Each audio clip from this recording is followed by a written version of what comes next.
Hello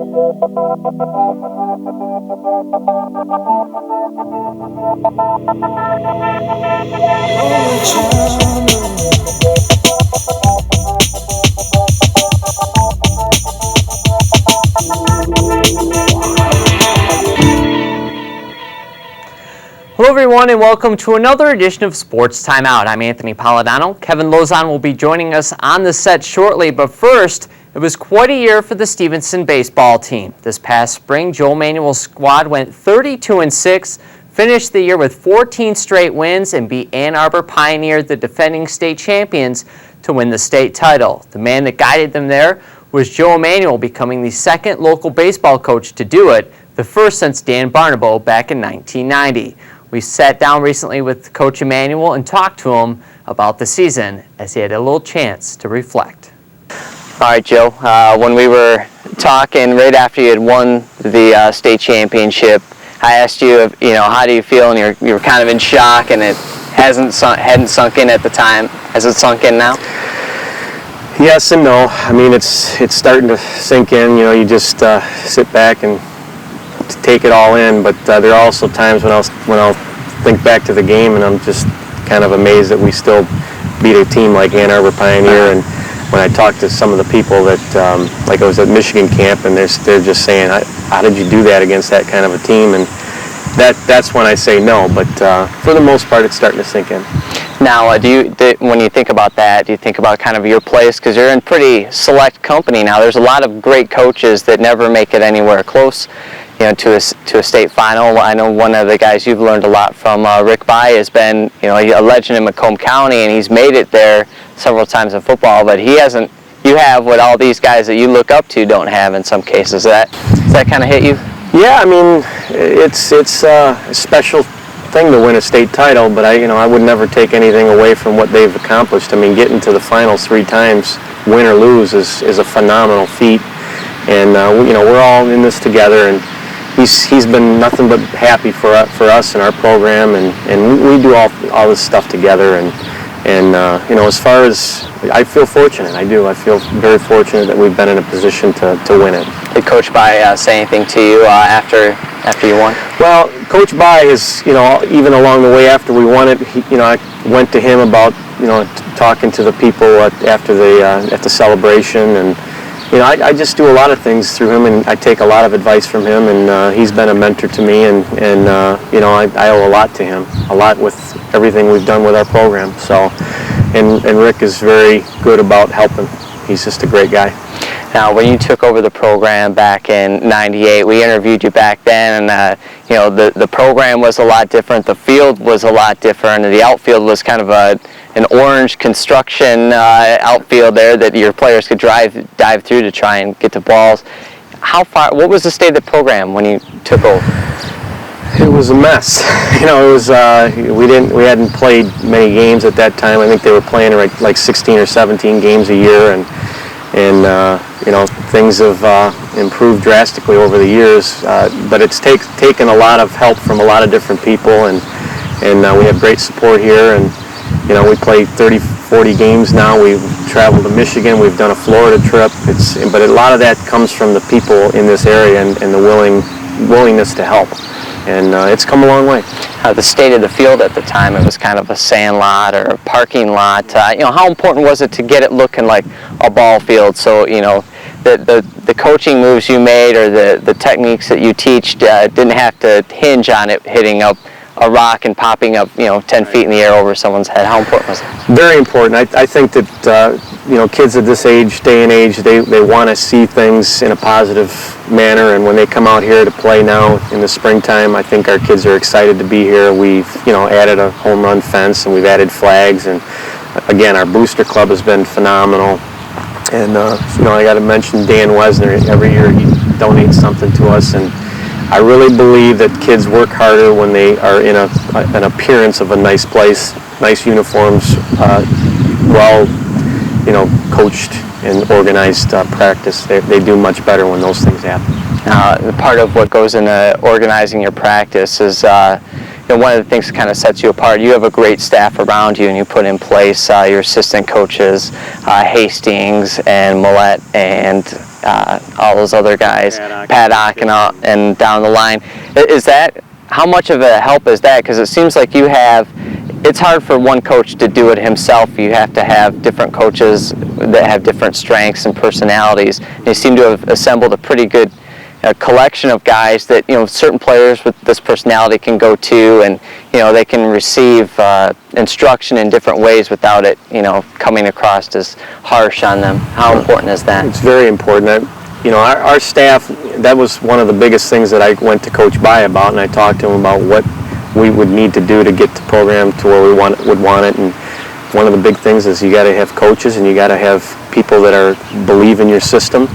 I put the system in, and the guys that are with me, Coach Paddock, Coach Hill, Coach Millette, Coach Hastings, Spokowski, former players, Mark Malig, and I know I'm forgetting a name or two, but those people basically have taken the approach that I have put into the program, the philosophy, and we've run with it. And you're right, there'll be kids that Coach Paddock will take care of. And is he kind of the class clown at the Paddock? He's kind of the maybe the easier going one. He's kind of the good cop, bad cop a little bit. I'd say Coach Hill and Coach Paddock are very similar in that manner, where they get along with the kids real well. Coach Millette has done a fantastic job with our pitchers, and he basically takes that part of the program, and I let him run with it because I have total confidence in him. And Coach Hill, running the JV, and Coach Spokowski, who played for me. And that's the other thing is bringing people back that have been in your system, and it just flows, and it's been a great thing for our program. When people are willing to come back, is that kind of a sign to yourself that you're doing things right? When you have people that, sometimes, kids are great and they go through the program and then they never come back and never want to see it again. And then you have the situation where you're starting to have where your former players are coming back and wanting to coach, and you're almost running out of spots to put all these guys. But how much does that reflect on what you've done? I played for Coach By, and I wanted to come back. I was around a great program, and I think that it's the same with us. That to me is the biggest indication that we're doing the right things, is that kids want to come back. And it's not only the players that just coach with us. That has to be a situation that works out for them. But we always have former players that come back to our games and want to say hi. And to me, that might be the biggest indication, more than wins and losses, that we're doing some of the right things. Now, coaching at the high school level in this day and age, pretty difficult. A lot of coaches, especially in the area, we've seen a lot of high turnover as of late. What is the hardest thing about coaching at the high school level? Is it just not just the X's and O's, because you see a lot of great X's and O's people come and go, but is it the fact that you have to deal with personalities, not only of the players, but dealing with the parent aspect as well? Is it kind of the juggling act? Well, I always say the easiest part of coaching is coming out to the field and setting your practice plan and doing that. That's been the easiest part for me because I have good assistants. But the tough parts to me are, it's the ongoing year-round program and dealing with parents and dealing with administration things and gym times and other teams that are in there, and truthfully the toughest part for me, and it just stands out in my mind, is when we have to do cuts, because I hate to have turn kids away. It's just something we have to do, but that's probably the most difficult time for me. Because some of these kids are kids that maybe you have in class and you have a personal relationship with. Absolutely. And it's, If I could keep kids on just being nice kids, I'd have 45 kids every year, but we can't do that. Now, coming into this past year, you already had, in your 7 years up to this point, 3 district titles to your credit. You had a league to your credit. Did you know going in that this was a state title team before the season even started? Did you have any inclination that this is a possibility, or were you just worried about kind of getting to the next step? People have asked me that question, and truthfully, I don't think you ever go in saying this is a state title team. But I thought it was a very good team. Could have been one of our best teams, which turned out it was. And I knew we could go far. And truthfully, I wanted, my goal was to get past the regional, because we hadn't done that. And then after you get past the regional, you go to the next step. And it's just one of those things. We caught fire, and and then you start thinking to the next step. But really, I didn't get much past the regional. Now, you had a couple great kids transfer in, Paul Nieves, Chris Subek. How important was getting them to gel with everyone else? Because obviously they're very talented, but sometimes, you know, that kind of talent can kind of rock the boat more than help push it along. How important was that? It was very important, and the biggest thing that we did to establish that right off the bat is being honest with everybody. You know, we had former players who played positions that they had played in the past, and truthfully, I couldn't ask for two kids to be more accommodating than those two. I mean, Paul Nieves was a shortstop, second baseman coming in, and I said, you know, you're going to have those opportunities, but we're gonna move you around. And it ended up working out great for him because he ended up being the dream team utility player. And then Chris Zubek played first and pitched, and you know, we had to work that out with Lorenzo, and I think that those guys were very unselfish, and it worked out. That's why we're where we are. And all of those people that I mentioned produced for us to win a state title. So in the middle of the season, you guys had a little swoon that wound up costing you the Red. You lost 4 in a row, I think, all by one run or less. What did it take to kind of gather back up after that and not kind of go into the tank? Well, we always just talk about how good our league is, and I think we were one of the teams with a target on our back, and you know, the MAC Red sometimes is won and lost based on who the starting pitchers are against you and who they put the ace against, and that's no excuse. I mean, we had to do that, and it ended up helping us down the road. We faced teams that were equivalent to our league, and matter of fact, I told the kids before the semifinal, I said, you know, this is a great setting. We're in Battle Creek, but guess what? We're playing a Grosse Pointe South, who's in our area. So I mean, it's just treat it like that and go out and win the game, and they did. And I you know, the other great team we had in 2000, we came in second in the league also, and you know, sometimes you got to take to get. So it worked out.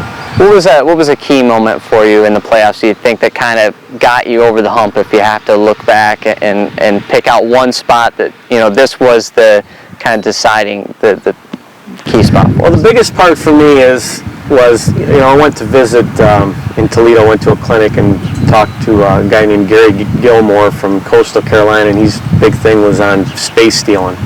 And you know, through the run, we had several stolen bases in a lot of the games against Romeo and against Chippewa Valley, and then in the game that it really mattered was the quarterfinal against Wall Lake Western.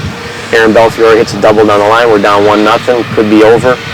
We don't get a sacrifice punt down, which we've done very well over this last year, and Aaron steals third because it's something we worked on all year, and we get a sac fly, tie the game, and end up winning it. If that doesn't happen, I wouldn't even be here right now. So was that a planned steal, or was that him kind of going on his own? He went on his own, but we had we had talked about it through the game. We had noticed a tendency on their pitcher with a man on second, and he did go on his own, but he did go based on what we had talked about, and you know, he stole the base, and you know, the rest is history.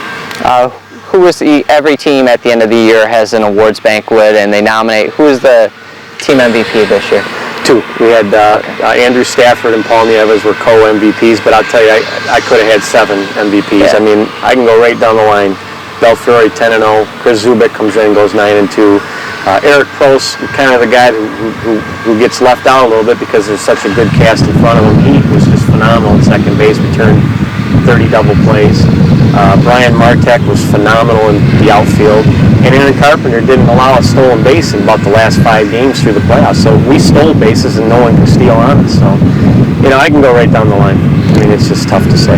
Aaron Belfiore, one of the guys you mentioned, 10-0, kind of a guy maybe a little off the radar going into the season, and I think took a lot of people by surprise. I remember, you know, taping games in the playoffs and hearing, you know, the fans say, oh, they still weren't giving him respect even as he was going 8-0 and 9-0 and 10-0, and just talk about the job he did and how he was able to pull it together for you this year. Well, Aaron, as far as I mean, the growth that he has gone through from his 10th grade year through is just phenomenal. I mean, at one point in his 10th grade year, I wasn't sure he was even going to be with us, you know, and grades weren't that good, and the kid is just a phenomenal turnaround.